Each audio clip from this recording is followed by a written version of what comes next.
Hi guys, Brian Bush, Top Crop Alliance, coming today from a soybean field. Kind of a thin stand here because as we're starting to find here, we're finding some stand establishment issues. Just not getting enough beans out of the ground. So 2 goals of today's video. Number 1, how do we determine our final stand in soybeans? To help you kind of pick that apart. Number 2, when do we replant? What considerations go into that replant decision? So first things first, you know your fields. You know where the problem areas are. Either someplace you planted a little on the heavy side, someplace that always has a wet hole or always struggles with stand. Go out to that spot in the field. Take 3 things. I want you to take your flag so we can evaluate the stand today and tomorrow. Hopefully if we get some rain tonight. Number 2, take a tape measure.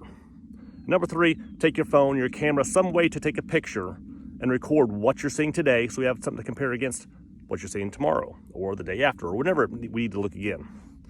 So when you get to the field, you find your spot, take out your tape measure. The magic number is 21. 21 inches of row length is 1/10,000th of an acre on 30-inch row spacing. So to take out some of the variability, I double that length. I go 42 inches length because you can get a lot of variability on 21 inches. You can cherry pick good or bad. So I count 42 inches. These are 15-inch row soybeans, as you can see behind me here. So because there's 2 rows in 30-inch width, I count the number of beans in 2 rows. So you can see right here, this is my measuring device, my homemade measuring device there. I like this because I can pick it up and throw it. That way you get a random assessment as well. Where are we at in the field? I'm not cherry picking the best spot or the worst spot.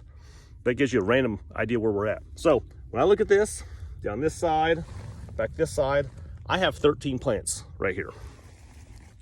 So 13 plants divided by 2 is 6.5. 6.5 times 10,000, this would be 65,000 final stand, assuming no more beans come up. So that's how we determine our stand. I would go 3 or 4, 10 spots in the field, wherever the right number is for you to determine what is that actual number. And since there's issues, you're gonna find spots that are near 0. You're gonna find spots that are near full stand, 140, 160, 180 even if you planted that high. So you can't just take one spot and go, I'm making my whole decision off of this. Now replant, how do we determine replant? What are we gonna do? Purdue says, after on their research, 70,000 beans per acre is sufficient 100% yield potential stand. I'll say that again, 70,000 is 100% yield potential. So this is essentially 100% yield potential right here, from that into that white pole to right here. That looks awfully thin, but we had a trial last year where we had stands about like this, 60 to 65,000, and so we decided to go 3 different directions with it. Number 1, we left it alone. Let that stand fill in there, let it go. I mean, you've all seen soybeans. These beans right now at this unifoliate stage are determined if they're going to branch out and become, 3 foot across like you've seen from time to time on the end rows. We got a thin spot, or if they're going to stay a single stick, one single spike. A lot of these are going to branch out. You're going to have big, wide plants here. So that was option number 1, leave it alone, do nothing.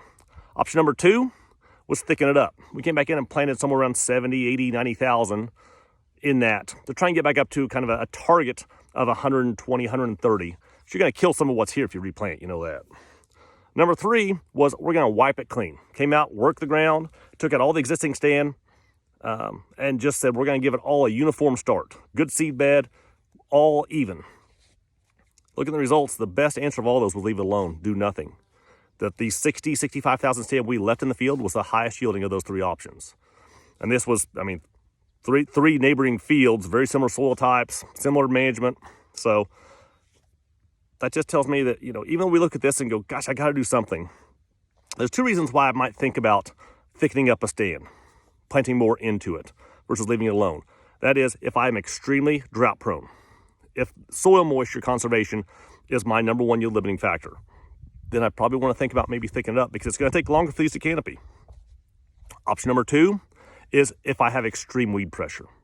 If I've got water hemp just growing nonstop, again, it's that canopy factor. It's going to take longer to shade the ground and keep that weed pressure down. So that might be another reason to consider that. But both those are not yield potential because we have full yield potential at 70,000. So if you're going to do something, talk to me. But first and foremost, is go to the field, take your flag to the field with you, throw that flag in there so we can assess the stand today and in future days as well.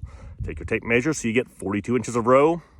Count your number of rows across 30 inches. So if you're planting 30-inch beans, that's you count 1 row. If you're drilling on 7.5, you count 4 rows of beans. 4. Or so if it's 15s, it's like this. You count number of plants in 2 rows. And then take your phone, take your camera, some way to take a picture of that spot, just so we can see are more things coming up as we go forward here. So hope that helps. Trial. Yeah, so one last thing. If you're going to do something, think about a trial. Do we leave a couple acres to one side where we leave that initial stand? And then either replant the other side, spike more into it, or wipe it clean. But help us get a little more data to help understand, because it seems like this is a problem nearly every year. So hope that helps. Send me your pictures. Happy to look at what you're doing there. We'll be in touch. Have a good day.